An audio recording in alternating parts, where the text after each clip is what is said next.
Alright, Dom here. Last night I went and saw Planet of the Apes, and my God, was this such a good film. I mean, this, if you was to ever say to anybody, if you wanted to show someone the way a film should be made, this is a perfect example. I mean, this movie, I can't think of anything that I found wrong with this movie. That's how good it was. The story was amazing. The acting was fantastic. The special effects was, my God, the special effects were good. I mean, this movie was just fucking awesome. And so, on so many levels. That's the thing, it's awesome on so many levels.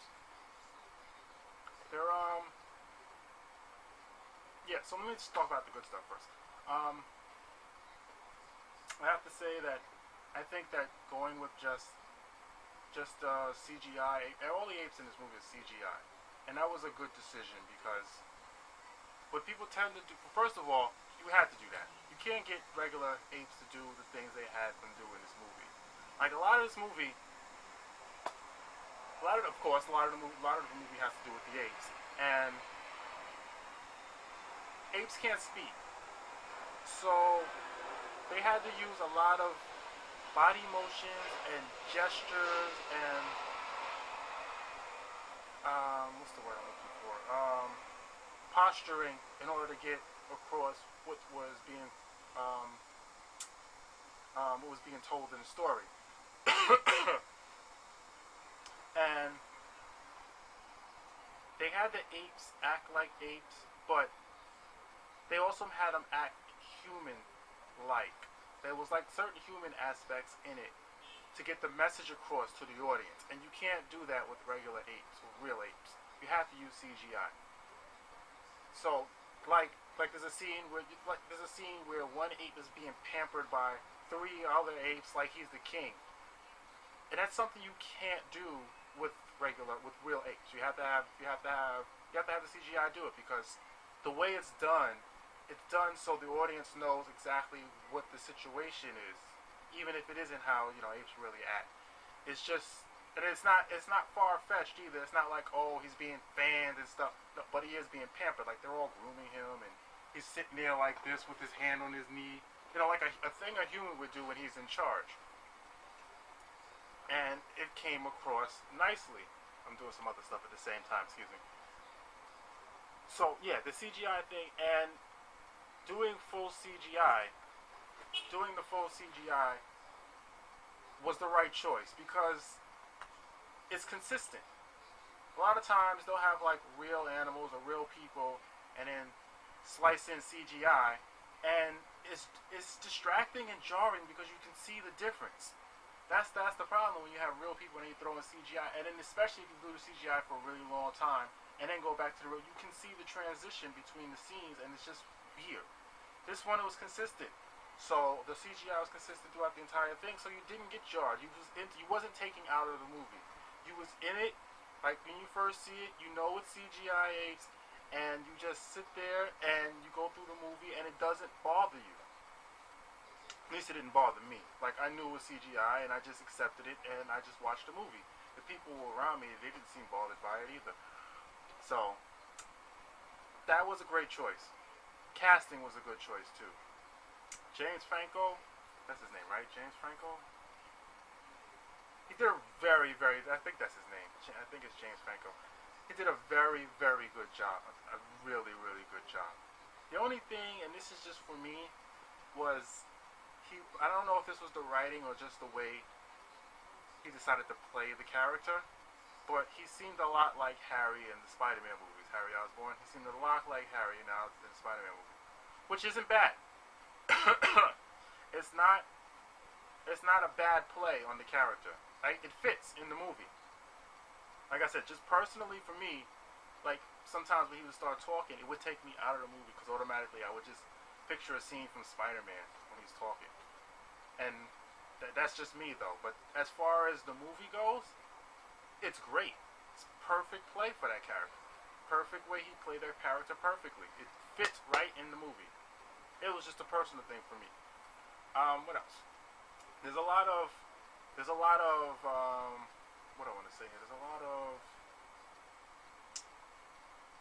inside references to the original series. A lot of I saw quite a few. I'm sure I missed a few because I haven't seen the original series since I was a kid. So I'm pretty sure I missed a few. But there's a few in there that I caught on. Like there's a scene where Caesar's playing with a little Statue of Liberty toy, which was an homage to the first one. There's lines in there from the original series. Astronaut gets launched off to supposedly going to Mars and gets lost. Homage to the original series. So, there's a lot in it. If you know the original series, and if you remember, you'll catch a lot of little tidbits they put in there. What else? What else is there? Action scenes were great. Action scenes were really, really good. They weren't far-fetched. They were just perfect. Atmosphere in this movie. The atmosphere in this movie was so good. From the first scene. In fact, let me think. No, they didn't have a traditional title screen. They didn't have, the black. They didn't have the black with the title on it. They didn't have a little prologue, introduction, and then title screen pops up. They went right into the movie. Right into the movie. The title popped up real quick, and then boom. Story started. Atmosphere already setting. From the very first scene, they set the atmosphere for this movie. And the atmosphere switches up and down, but it's set at a certain tone. It switches where it needs to switch, and then it goes back to a certain tone. And that was really, really well done. I mean, you really felt for a lot of the characters, especially when it came to the character development, which is really fucking good. Again, I gotta find out who wrote this, because this was really well done. The writing for this was fucking awesome. I mean, I've seen some good movies, but not with the writing like this. Like I said, you felt for the characters, almost all of them, and you pretty much identified with a lot of the characters as well. And amazingly thing is, a lot of the characters were apes. Like, a lot of the characters were apes. And yeah, of course, it should be apes because it's Planet of the Apes movies, but you're surprised. I was surprised when I see that, because I'm used to stuff like Transformers, where you have a lot of characters that were robots, but you barely saw them. That's why I named it Transformers. But no, a lot of the characters are apes, and you get a sense of their personalities. Which, again, could only be done through the CGI. It wouldn't be worked if it was like real apes. Now, if there was one thing I would change, and this is just for me personally, and again, this has nothing to do with, this has nothing to do with the movie itself. I mean, it's not a problem. They played it a different way. I would have played it this way. There's a character, I don't know what his position is in the company, but basically he's James Franco's boss.